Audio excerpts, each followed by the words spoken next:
Hey, everybody, welcome back to the Opposing Points podcast. My guest today is Teddy Fikre, running for Congressional District 8 as an independent. I discovered Teddy while I was biking through Arlington, and I saw the Republican candidate's placard, yard sign with Stand with Ukraine.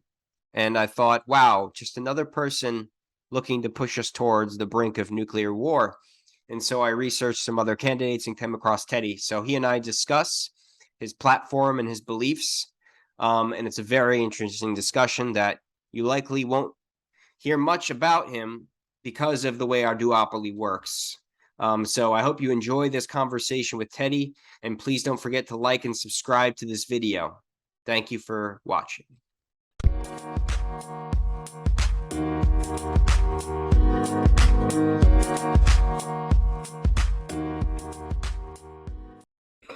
Hey, everybody. I'd like to welcome Teddy Fikre to the Opposing Points podcast. He's running in the 8th District of Virginia for Congress. Teddy, how are you doing? What's going on, David? Nice to have a conversation with you, especially given the fact that we're in the same area. So I'm looking forward to this conversation. Yeah. So how I heard about you basically was I was bike riding. All right. And they're running, I think Karina is running as a Republican. Right. I think Beyer is I forget the other guy's name, running as a Democrat. I typically lean conservative in my viewpoints, more libertarian. Right. And I biked by one of her signs and it said, stand with Ukraine. And I was like, oh, that's what she's about. And so then I was like, who else is running? Because I can't vote in good conscience down the ticket if I see someone that wants to potentially bring us towards nuclear war. So then I did some research, and I actually think we have a lot of commonality in some of our positions. And you definitely come across as an independent from what I was looking at. So that's kind of my assessment of you, but I'd like to let you do a little bit of an introduction of yourself as well. Sure. Yeah, it's perfect. I mean, that's a perfect kind of a setup for exactly what this conversation is going to be about. I used to, at a certain point in my life, view myself as a very reliable Democrat, was very much a partisan. Life experiences, there's no educator greater than hardships that you go through in life. Taught me, to kind of look beyond labels and ideologies. 7 years ago, I went through 2 years of homelessness, and that level of a hardship, hard knock life, it teaches you that when it comes to pains, there is no boundary. So these dissections of humanity, that's the way that we kind of slice and dice our society all the time based on labels and ideologies and identities. They become meaningless because the one thing that's a great equalizer is poverty. So that's what kind of taught me to get beyond the ideological point of view. And then when you kind of remove the labels and have conversations just like this, you come to realize that the vast majority of us have a lot more in common than we have that divides us. So that's what inspired me to run for Congress. I just got tired of sitting back and complaining about what's going on, the ills of this world. Obviously, this government stopped working for us a long time ago. Mm-hmm. And it's driven in large part because these two political parties are beholden to multinational corporations, to what Eisenhower wondered about, the military-industrial complex. And they always put money over people. And one of the very slick way that we're deceived to overlook this and instead bicker and bash each other is through identity and ideological driven politics. But like I said, when you peel back the labels, we have a lot more in common than we have that divides us. And so that's why I'm running as an independent, not taking any corporate money. And at the end of the day, the issues that I care deeply about is economic empowerment. It's the ability for each one of us to have an opportunity. You can't necessarily enforce, equality in life in terms of how far we make it in life. All we need is opportunity. Give us the opportunity, and then we determine how far we make it in life. Absolutely. So that's what I'm about. You can't impose these things. You have to just unshackle people so that they can fulfill their potential. So at the foundation of that is economic equity. This country is really turned upside down, where the resources and the riches of this country are being hoarded by very few, and the rest of us are fighting over crumbs. And economic policies in DC and beyond reflect this reality. That the one of the main pillars I'm fighting for and standing up for is ensuring that we empower the communities that we live in, that we empower entrepreneurs over multinational corporations, that we provide more opportunities for workers and preserve the rights of workers. And these things, they don't have a boundary. Mm-hmm. It's something that impacts all of us. Whether you're looking at the way communities in Atlanta or Harlem are being decimated, Right. there's a connective tissue to the same issues that it's impacting, whether it's Iowa, the Appalachians, Mississippi. Mm-hmm. It's time for us to stop being hoodwinked by the politics of division and realize that we have a lot more in common, and to unite around in order to defend our common interests. And so that's why I'm running for office. And every time I have conversations with people just like you, Mm-hmm. whether you lean conservative or liberal or progressive, whatever the label is, when we actually have conversations, we realize that we're all fighting for the same things. We just let labels get in the way of solutions. And so that's why I'm running as an independent, to get beyond the labels, to get beyond the division, and focus on solutions.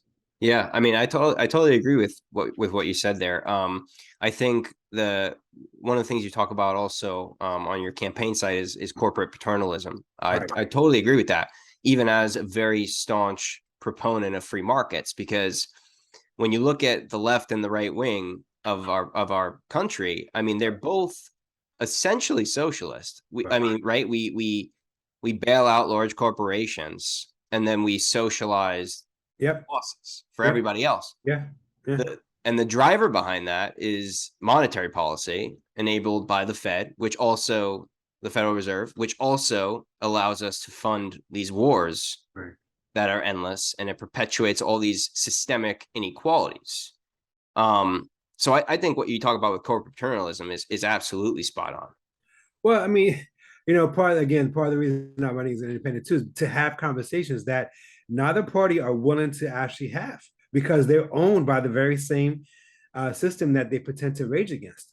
And let's start off with the Federal Reserve. I mean, it's outrageous how things that were abnormal get normalized over time.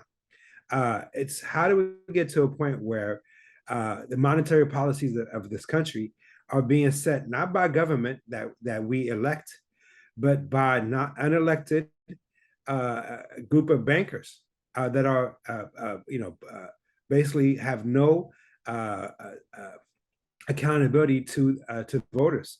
Mm-hmm. So the most powerful instrument that government has is monetary policies, and yet that option is held in the hands of private business, basically. And the rest of us were fighting over wedge issues, Mm-hmm. over the things that are being spun up in order to distract us. So, and in a lot of ways, as goes the Fed, it goes throughout the world too. It's this top-down management, this consolidation. Look, I'm a fan of commerce myself. I believe that we, in a free and open marketplace where we're all able to, compete on a level of a playing field, and whoever has the best goods and services wins out. That is what the classical capitalism of Adam Smith. Yep, exactly. That's not what we have today. Nope. What we have is cronyism and monopolies across the board. In almost every sector, you have a few that monopolize marketplaces. They use their size and their scope to drive out competition, to consolidate, to buy out their competition. And who gets hurt in the process are small businesses. Yep. And workers. Without a viable competition for workers, it's a downward pressure on wages. And the same thing for entrepreneurs. Without being able to compete in an open marketplace, they also get driven out of market, out of the marketplace, and get driven out of business. And contrary to what some people say, it was never these huge multinational corporations or these mega corporations that made America the shining city on a hill. In fact, the J.P. Morgans, the Carnegies, and the the rest of I forgot what Teddy Roosevelt used to call them, but these were opportunists who actually sucked the blood of workers, and we regressed as a country because of this.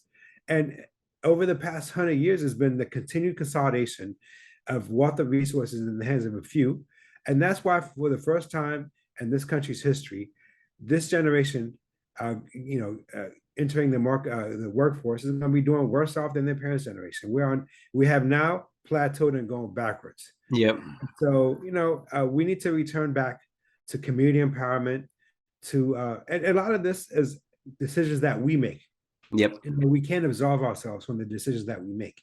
We could rage against the machine all you want to, but decisions that we make in terms of where we shop, who what we patronize, have a lot more impact than 1,000 protests that end up becoming meaningless, because protest without action is just nothing but tilting a windmill. So we need to take ownership and stop thinking that we're powerless and we're begging for DC to help us. We could help ourselves. Right. I totally agree. In the terms of like, you mentioned being, I guess a classical Democrat before, and you mentioned being homeless had an effect on you. Was there any particular moment where you sort of began to look further into maybe things that you were, grew up believing? Right.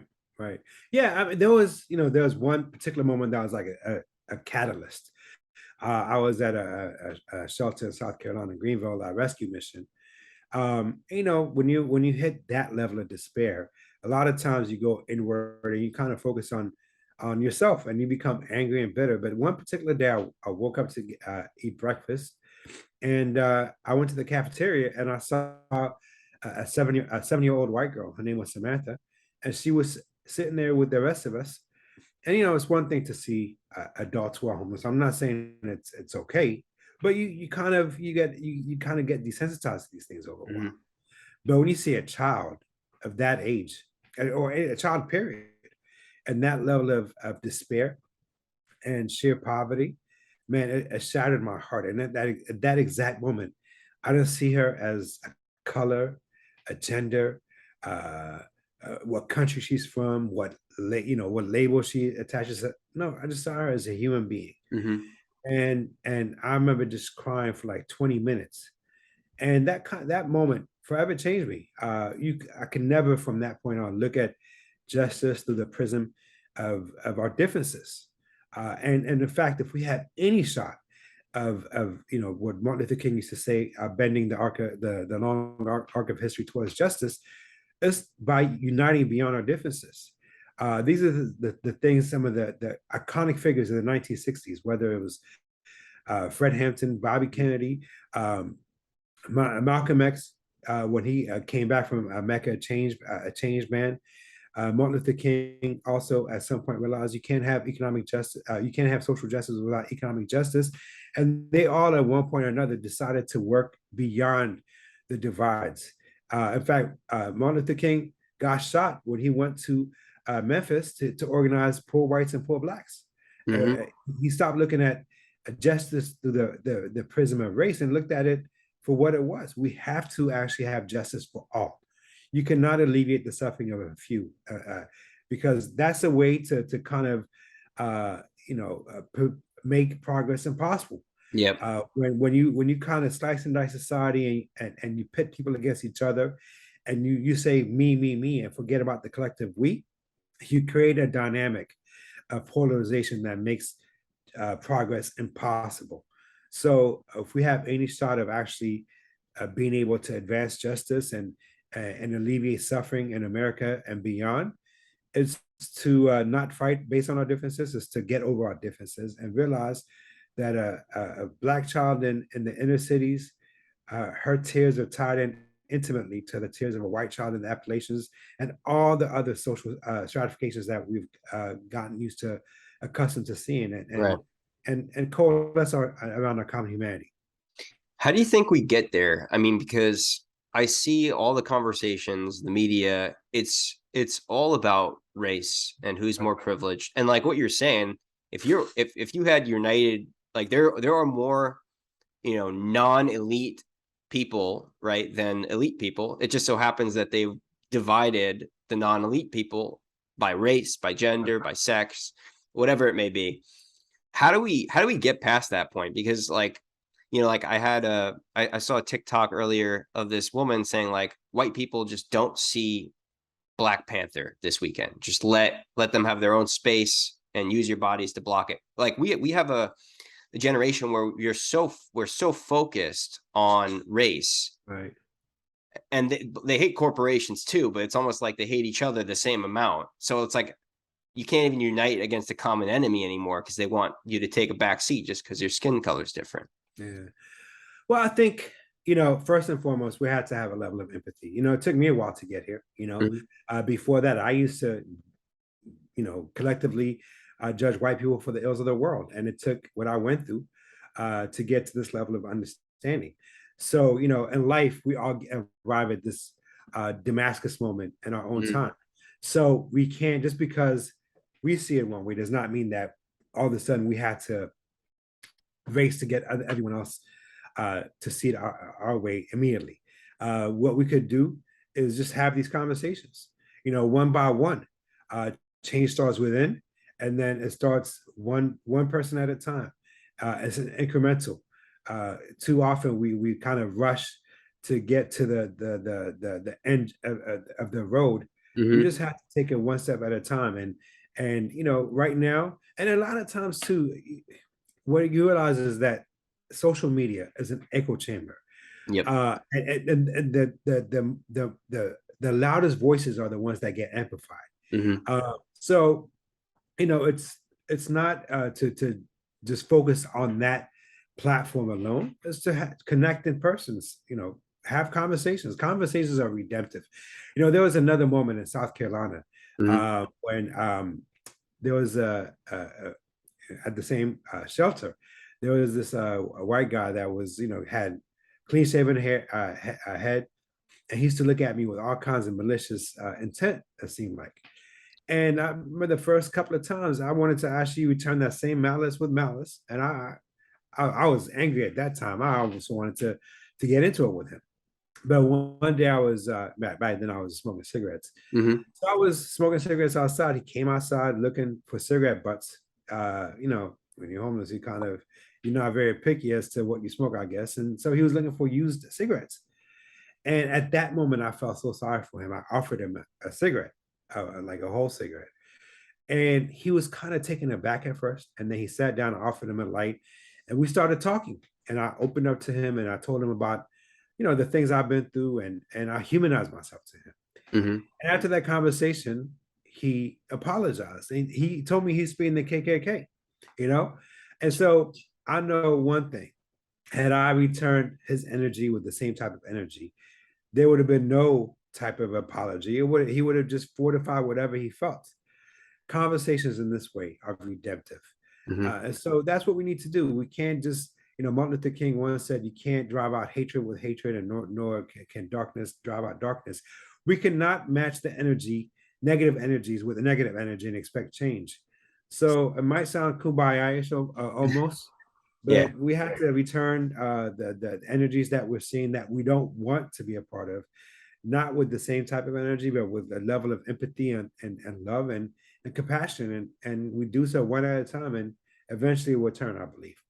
It's funny you mentioned that these stories happen in South Carolina rather, because I actually had a moment in South Carolina that had a big impact on me, that I wrote about on my friend Adam Coleman's website, and he actually has a similar kind of similar experiences to you. I would say his homelessness experience was more during his younger years, but he wrote a book called Black Victim to Black Victor. Um, Mm-hmm. but so I wrote about it on his website, and I went to a plantation, Magnolia Plantation, Mm. And I got there, and first of all, there was like no one else that was there. It was basically all white people that were visiting this place, which, I guess I had never thought about that, but there was one group of black people on the tour, and they had found there's a place called Eliza's house, that has the list of all like the slaves that lived in the place, Mm. and they happened to find their ancestors' names on there, Yeah. and they said that we have friends and family afraid to come to places like this. um and the tour guide was basically like, it was a pretty like healing Yeah. moment for them, I think, too. But I'm there and I'm thinking,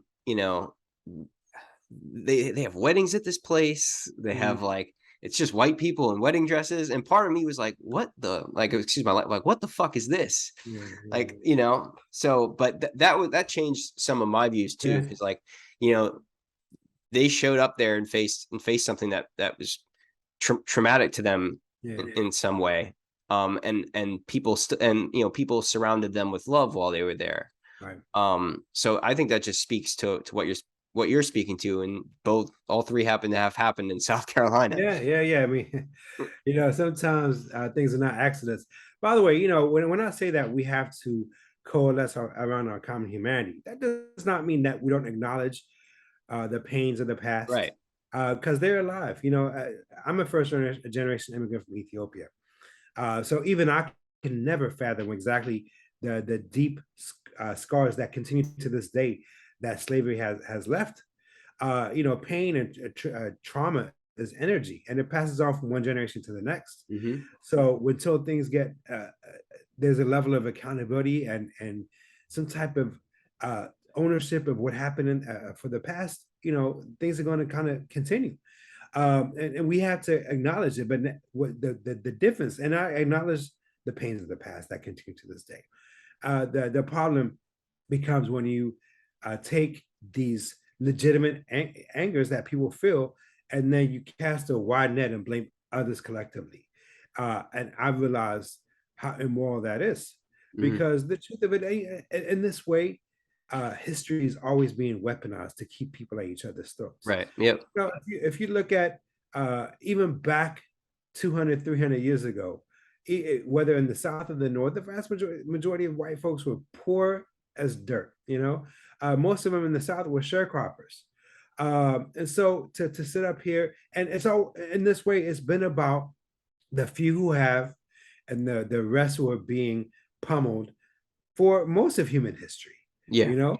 But it's kind of cunning how the legitimate pains that people have are being weaponized by politicians on both sides of the aisle, not to address the grievances that people have, not to absolve the pains, but to rip the scars open and keep people at each other's throats. And so that's what's happening. Yep. What Democrats do to quote unquote minorities, even these labels, I see them for what they are. Just they're caste systems meant to just keep people, ghettoized people. But what Democrats do to quote unquote minorities, Republicans do to white conservatives, and it's all a game. Politics in this way becomes a game where we are the ones that are getting played behind the scenes. I've seen this plenty of times myself. Democrats, Republicans, at least the politicians in DC, they're laughing at us. No matter what type of, fumes you might see coming from their heads and pretending that they're being outraged at each other, they work together. They're both wholly owned subsidiaries of whatever you want to call them, globalists, multinational corporations. Yeah. It's the consolidation of money and power in the hands of a few, and the rest of us who have become marginalized. In this way, we've all become marginalized. Yep. Sadly, marginalized people end up fighting marginalized people, and that's how the status quo never changes. Yep. They're always bipartisan about their, insider trading. Yeah, yeah, It baffles me how some of these people become the richest people in the country yeah, by being a public servant. It's yeah. something Nancy Pelosi has made $169 million in her tenure. Just think about that. insane. Yeah, the average net worth of a congressman, whether it's a representative or a senator, is $1.08 million. More than half are millionaires. So Mm-hmm. essentially, what we have is millionaires working for billionaires. So Mm-hmm. this is not what the founders intended. I know that a lot of times there was a shortfall in terms of what they intended, what was happening at that time. But Yeah. this is definitely not what they intended. No. Where Congress is supposed to be, especially the House of Representatives, we're supposed to be average folks representing average folks, For a right? little time and So then you go home. yeah, exactly. And you work and you represent. That's not what we have now. We have full-time politicians. It's in a lot of ways where this whole thing is catered towards drawing out the most narcissistic person to Yep. become a public official, and people that have any type of empathy in them are turned away from this.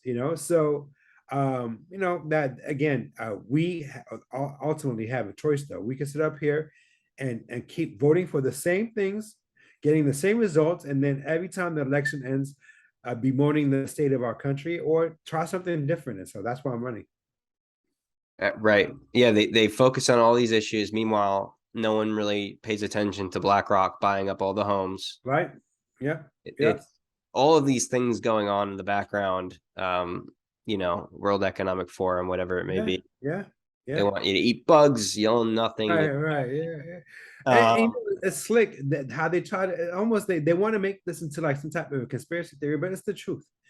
The truth of yeah. it is, it's evidenced by the fact that again, that the average congressman is a millionaire.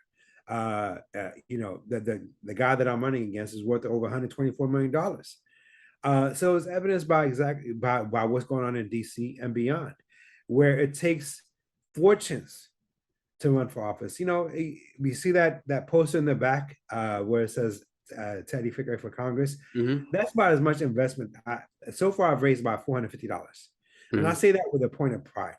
Um, Change ultimately will not be televised. It will not be sold.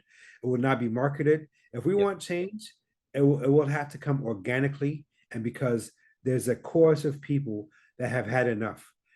So I put my faith not in the hundreds of thousands of dollars that are being raised every day by politicians, but I put my faith in people, and I trust that at some point they're going to just gravitate towards something that they feel connected to instead of something that they're going to ultimately be conned by. Mm-hmm. One of the last couple issues I wanted to touch on was education. Education obviously was big in the gubernatorial election here, and I'm just curious about your thoughts on the education system. How can it be improved? A lot of people say, the phrase "fund students, not systems." What do Right. you believe is the best way that, as a representative, that we can improve the quality of our kids' education, especially, with the COVID lockdowns that Fauci now says weren't lockdowns? What can we do to catch kids up or. Sure. I mean, these are complex issues that can't necessarily be solved with one magic bullet, but a lot of ways it's going back to empowering the communities where we live. We need to be able to make more decisions where we live, retain more of our resources. The day of just sending all our resources to DC and expecting back some type of benevolence from them through a middle man, it's not working. There's more ends up being more corruption and abuse in the system, and we get back pennies on the dollar. So, we need to invest more in education, but that needs to be made where we live. This idea of again funneling more and more money to DC and expecting it back by way of credits and grants. We don't need the middleman. We need to be able to empower ourselves and where we live. And so part of that too is our priorities as a nation is really backwards. Mm-hmm. We're over here. Someone that goes to college and learns the tricks of the trade of how to game the markets and becomes a hedge fund manager, who at the end of the day, there's no productivity to be had. There's no give back to society. Those folks are making fortunes, fast fortunes. Meanwhile, teachers and people that are actually making a direct impact in the lives of the future, which is our children, are being paid pittance. Mhm. So we need to do more to make teaching into a field where it attracts people that want to make a difference and can feel a sense of economic certainty going into the future instead of living paycheck to paycheck. And so it's all kind of tied back into ensuring that that we reorient this country's economy Yep. towards Main Street and away from Wall Street. As long as we keep transferring wealth upwards and socializing poverty for the rest of us, whether it's education, healthcare, all of it's all tied in together. And another aspect of that too, not to belabor the point, is we need to decentralize away from the top down corporate environment where everything has become very corporate modeled. Education has become very corporate modeled, where it's all about profit driven and consolidation as well, where students are seen not as an investment, but as something to reap profits from. College, if, if we could get to that point, it should not necessarily be a for-profit venture. It should be something that's a nonprofit. This is something that is instrumental in the continued viability of our country, and it should not be seen as something to be leveraged in order to reap all kinds of profits and see students as cash cows. And the Yep. same thing about students going to college and coming out with six figures in debt. So yeah, it's a lot of it again, decentralize and empower our communities instead of corporations. Yeah, that's another Fed bubble intervention that nobody really wants to talk about. Is these companies basically know they can get, or these colleges basically know they can get a student to take out any amount of loans, and then Yeah, they'll go build a football stadium. yeah, yeah. It's It's another huge yeah, issue. No one touches it. it's a business model. It's a very corporate. I have an MBA from Johns Hopkins, and initially I was indoctrinated to view this world through that very same prism of PE ratios, maximizing profit. Profit is God, but Right. it's not. It's ultimately there's a lot of politicians that go around saying people over profits. It's a lie because they belong to parties that are corporations themselves, and they're the ones that are perpetuating the very same things where profit is king and everyone else takes a second seat. And so ultimately, we as voters, as citizens, we have a choice to make. And so I'm running for Congress to give people that choice, not a false choice between two wings of the same bird, but a fundamental difference from the status quo. Absolutely. Last question for you before we get some of your info for people to follow is one of the things that's also stood out on your website was that you call for an acknowledgement of the importance of fathers. And I think that this is something that is extremely overlooked. And fathers are very important, regardless of race, whatever you are, fathers are an important figure. And it seems like that's become a talking point. I was actually at an event, a debate from Walkaway, where it was actually Black conservatives facing Black liberals. Right. And the Black conservatives are obviously on the side of fathers are important. And the liberal side was simply like, well, Oprah, well, this, well, that. And the conservative side is like, okay, yeah, these people were successful and that's great, but that doesn't mean it's the ideal way to do things. Right. So I think that this is something that is not emphasized in society, the importance of fathers, no matter what color you are, Right. Right. in the home. Yeah, and it creates, by the way, a dynamic where things kind of repeat generation after generation. A child that grows up without a father ends up emulating that what he or she knows. Here's the truth of it: no matter which is undeniable, a child needs both parents in their life. Now, can one succeed without one or the other? Of course. Of course, yeah.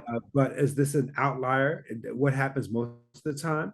And even people that succeed, a lot of times we look at people that are successful and think that they have everything figured out. There's a lot of people that undergo a lot of grief and pain. Just because they've amassed fortunes does not mean that they're not masking a lot of sorrows. And so, I know firsthand. My father was an amazing father. He busted his butt to provide for my siblings and me. But because he had to work all the time, he was barely at home, and I know how much of an impact that had on me and my siblings as well. Hmm. Uh, and so, when a parent is not home, when a father is not home, it leaves a deep imprint. And a lot of times, our social conversation, of course, we honor mothers, and rightly so. They're the source of life, but we don't pay attention to the contributions that fathers make as well. So both are needed, and we had to understand. I have a lot of friends who have deep, issues that they're working through, and almost all of them could trace the wound back to a father that was absent. And so we had to acknowledge these things. As much as we want solutions to come from DC, ultimately the solution will come from the household, from the decisions that we make. And if we're going through a level of, if we've endured pains in the past because of an absent mom or an absent father, then it's up to us to kind of right the ship and not to repeat it, so that we don't pass these things on to our children. And so that's what I'm doing. I have a 3-year-old son, and he's the light of my life. And I'm, as much as I work, I'm there for him. And I spend quite, when the time comes, shut down the phone, shut down everything, and it's time to be with my son. And so I think we all have to make these type of decisions in order to really affect the true change that we need. Where that change comes from our children as well. Yep, man. Just from to close out from talking to you, I truly respect you. Even just on the non-interventionism thing, you would have had my vote. But I really appreciate everything you have to say. Just tell people where they can follow you, or whatever support Sure. that. Yeah. By the way, if I could just touch upon the intervention thing. Oh yeah. Sure. Go for it. Look, I understand that people in Ukraine are going through a lot of pains, but I know one thing: bullets have not solved anything. They just perpetuate suffering. Raytheon says Um, different. yeah, of course. There's money to be made in that, right? Yeah. And so ultimately, and especially, this is the insanity of it all. We're edging closer every day to the unthinkable. In the past, the bullets we exported stayed in Iraq and Afghanistan, and Yemen, Yep. Somalia. Now these bullets that we export could end up importing mushroom clouds. And there's credible people that are talking about these things, and sometimes it's astonishingly with a level of almost like egging it on, And so, we this country has been almost in a continuous state of war for 50 years, and we keep getting further and further away from stability and peace around the world. In fact, it's going up in flames. Yep. So it's time to do what George Washington advised, which is to stop being the police of the world. Our house is on fire in America. There's homelessness. It's shocking to me, the number of 10 cities that are right in DC on our nation's capital. Yep. And like I said, I went through 2 years of homelessness myself. It's a short walk between what I have right now, home and a well-paying job. Even though I'm working 2 jobs to make ends meet, I'm leagues ahead of where I was at. But I also know it's one 2 missed paychecks, and it could very well be disaster for me. And such is the case for almost everyone. Everyone's living paycheck to paycheck these days. Yeah. 70% of Americans are living paycheck to paycheck. So when we have this level of disparity and despair, instead of enriching the likes of Raytheon and Boeing and Northrop Grumman and my former employer, Booz Allen, and et cetera, let us invest in our country. Let us invest in our people. Let us empower our communities, and let us lead the world not through brute force, but by being the example of what freedom and shared prosperity looks like. Not through hashtags and slogans, but through action and policy. So to that point, thank you, David, for having me on. I really appreciate you. Like I said, my name is Teddy Fikre. I'm running for Congress, the House of Representatives, to represent Virginia's 8th Congressional District. So if you don't know, that's encompasses Alexandria, Arlington, parts of South Fairfax, and East Falls Church, basically right below Washington, D.C. and Virginia. Mm-hmm. And even if you're not in this area, if you happen to be in Texas or California, you're hearing this, your voice is your vote. Just let people know. Like I said, I'm not raising corporate money at all. I believe the most powerful weapon that we have is word of mouth and the ability for people to just get the word out. So get the word out. You can find out more about the campaign by going to www.fikre, that's F as in Frank, IKRE, number 4, VA, as in Virginia.com. That's Fikre for VA.com. And on social media, just use the same thing, Fikre, number 4, VA, across Twitter, Instagram, Facebook. But most importantly, get the word out, have conversations. That's how we heal, and that's how you can further this campaign as well. Thank you for having me on, David. Teddy, thank you so much, and have a great birthday tomorrow. I hope you Thank have you. some good cake. I appreciate it. Thank you so much. Thanks.